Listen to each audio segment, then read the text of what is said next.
Drama serial हसरत में सनाया के घर से चले जाने के बाद इस बार रिफत बेगम ने फैसला कर लिया है कि वो फबीहा को जल्द अज जल्द इस घर में लेकर आएगी और वो कभी भी सनाया के कहने के ऊपर उसे घर से नहीं निकालेगी। उधर हमजा को इस बार उसकी हैसियत याद दिला ही दी फबीहा ने। आने वाली किसकी मुकम्मल कहानी में आप सभी दोस्त देखेंगे। फबीहा को जैसे ही घर से निकाला गया होता है तो उसके दिल में सिर्फ और सिर्फ नफरत ही है। इस बार सनाया को लेकर आग जल रही है उसके अंदर के। अरहम ने उसकी बिल्कुल भी साइड नहीं ली और ना ही उसे रोकने की कोशिश की। उसके दिल में अब तो सिर्फ और सिर्फ यही चल रहा है कि अरहम को इस बार सनाया से दूर करना है। लेकिन हो भी सकता है कि अरहम कहीं सनाया को मना ही ना रहा हो। लेकिन इस बार सनाया बहुत बड़ी गलती करने जा रही है जो अरहम से दूर होने जा रही है। रास्ते में चलती जा रही है। यहाँ पर फबीहा के उसका टकराव इस बार हमजा के साथ हो ही जाता है। हमजा उसे कहता है कि अभी इसी वक्त कहाँ से आ रही हो, आप तो लेट आती हैं। घर तो पैदल पहुँच ही जाती है। जैसे ही पहुँचते तो यहाँ पर हमजा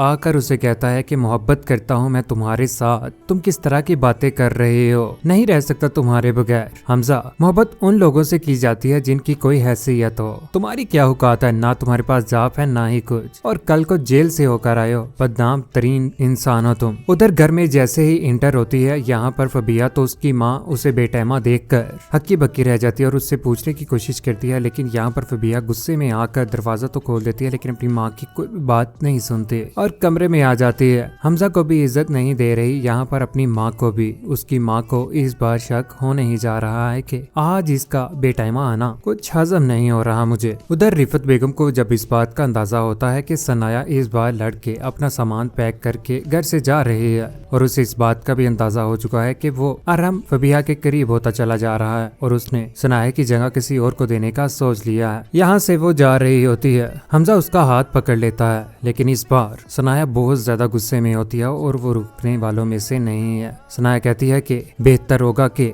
मुझे यहाँ से जाने दो, आपके लिए इसी में बेहतरी है। अगर मैं आपका लिहाज कर रही हूँ तो इसका ये मतलब नहीं कि आप मेरे साथ दोबारा से जबरदस्ती करने की कोशिश करो। मैं ही पागल थी, मेरे सामने सब कुछ होता रहा और मैं देख ही नहीं सकी। यार यहाँ से जाने ही लगती है। अरहम यार प्लीज रुक जाओ। सनाया कहती है कि लिहाज का सिर्फ और सिर्फ एक पर्दा बाकी है अरहम, हाथ छोड़ दो, ऐसा ना हो कि मैं भूल जाऊं कि कौन हो तुम और तुम्हारे थप्पड़ मार दूं। यही बात सुनने के बाद यहाँ पर अरहम उसका हाथ छोड़ देता है और गाड़ी में बैठकर वो अपनी माँ के घर चले जाती है। अपनी माँ के घर जैसे ही वहाँ पर पहुँचती है तो उसकी माँ के ऊपर तो क्या मत टूटती है कि उसकी बेटी सामान पैक करके घर में आ चुकी है। कौन माँ ये सब कुछ बर्दाश्त कर सकती है। अपनी माँ को सारी की सारी बातें इस बार वो बता ही देती है। उसकी भाभी और उसकी माँ ने तो उसे पहले ही भरपूर समझाने की कोशिश की थी लेकिन सनाया को ये बात समझ आ ही नहीं रही थी। उसकी माँ कहती है कि जो कुछ भी हो चुका है मुझे पूरी उम्मीद है कि ठीक हो जाएगा। लेकिन इस बार सनाया को डर पड़ चुका है क्योंकि वो अपनी सास को भरपूर जानती है कि वो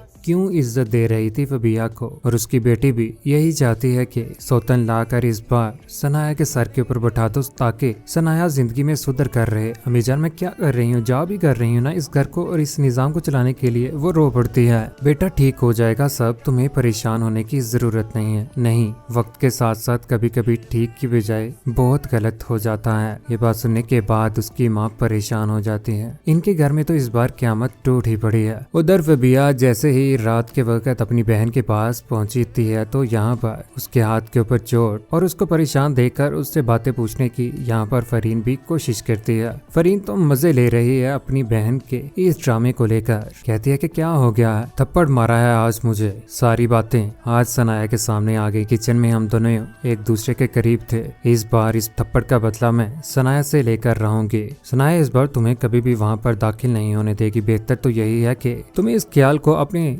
दिमाग से निकाल ही दो। कोई भी शोहर जब किसी गैर औरत के करीब जाता है तो उसकी बीवी बिल्कुल भी बर्दाश्त नहीं कर सकती। लेकिन फबीहा को इस बात के ऊपर तो यकीन है ही कि अरहम उसे कॉल भी करेगा और कॉल करके उसकी माँ के साथ भी बात होगी। यहाँ पर हालो हवाल जानने के बाद दोबारा से फबीहा इस घर में आने ही वाली है। फबीहा के ऊपर तो सनाया ने नेकी ही की थी लेकिन ये नेकी सनाया के ही गल में पड़ गई। उधर अपनी माँ के सामने इस बार बोल ही पड़ता है। अरहम कहता है कि मैं फबीहा को कभी भी भूल नहीं सकता, वो मेरे दिल के करीब बहुत ज्यादा आ चुकी है। उसकी माँ भी हैरान रह जाती है कि जो वो चाहती थी इस बार वो होने जा ही रहा है। जब जब मैं फबीहा के करीब हुआ हूँ ना तो उसको मैं खुद से दूर नहीं कर सकता। उधर सनाया के चले जाने के बाद यहाँ पर टूट तो चुका ही है, आखिर 2 बच्चों की माँ है और बच्चों के ऊपर क्या गुजरेगी जब उसे इस बात का अंदाजा होगा कि उसकी माँ घर से चली चुकी है। लेकिन फबिहा के साथ बच्चे बहुत ज्यादा अटैच हो चुके हुए हैं,